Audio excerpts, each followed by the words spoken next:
Boom! Welcome back to the Blood Clot channel.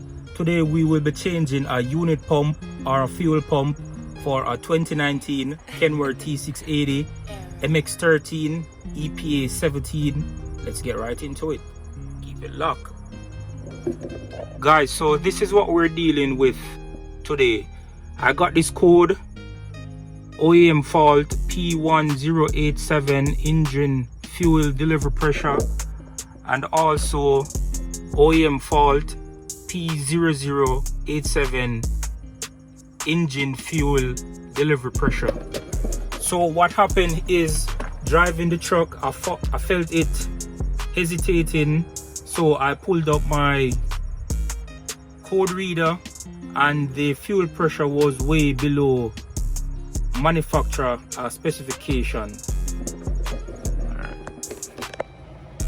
If you can look right here, it is showing 47 psi. It should be like 110, 120, and I am suspecting that one of my unit pump is bad. I can show you what I'm talking about.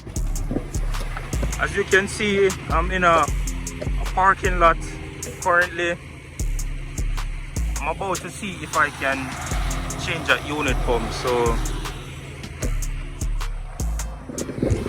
yeah guys, I'm just going to try and see if I can fix the problem so that I can get home. So because of the low fuel pressure, my soot level, it went to 177%. Now it's at 120%, and these are the codes that follow. Power reduce due to power derate, and also DPF full, engine derate. So I had to stop because I didn't want to break the truck. So those are the reasons why I am attempting to change my fuel pump or unit pump.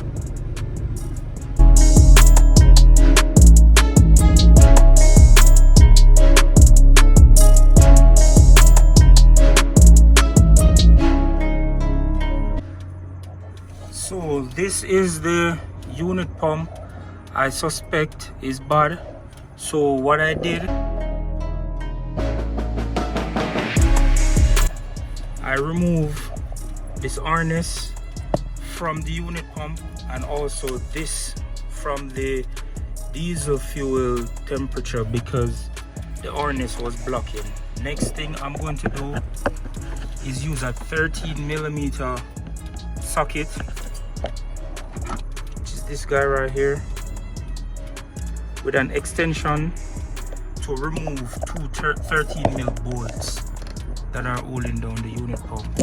So there's one bolt here and there's one bolt right here.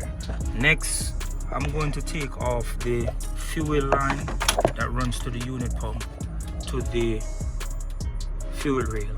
So that's what I'm about to do. When I'm done, I pick up the camera. So I got both bolts out of the unit pump, as you can see right there. But what I had to do to get the second bolt, I had to move all of these fuel line out of the way, remove this harness, remove the bolt that's holding this filter housing. It took 4 bolts, 13mm. I just loosened that one and I took out that one right there. So you have to do that to make space. See, it's moving. Make space to take out the second bolt. So that's what I did.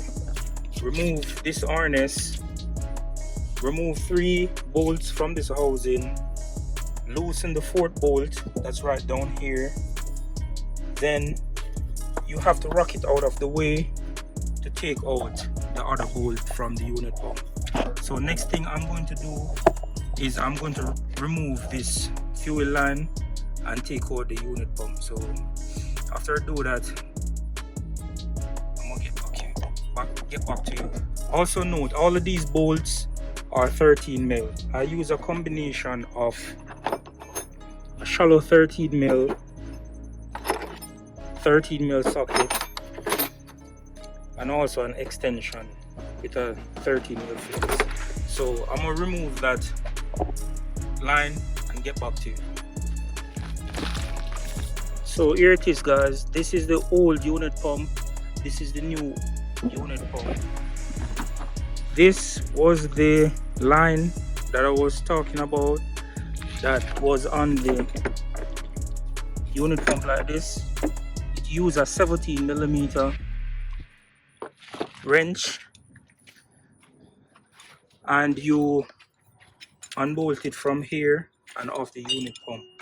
To get out the unit pump, you have to use a hammer and a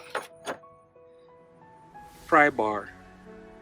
Also, you have to remove this line to lift out the unit pump from the engine block itself. So the unit pump goes in here. So I am going to reinstall the new unit pump and see if it fixes my issue. So yeah, so that's it, guys. As soon as I install the other pump, I'll pick up the video again. Guys, so the first new unit pump is in. Now I'm going to take off the second unit pump because I bought 2 unit pump. Why replace one when you can replace all 2? So the other one is right here, and it's like the same procedure. Remove the diesel fuel pressure sensor and also remove the fuel pump or unit pump harness. It will expose you to those 213mm bolts, and then you just remove the bolts and take off this fuel line from the unit pump to the fuel rail right here. It uses a 17mm, so let me take that off and install the new one. And as you see, guys, it's all back together,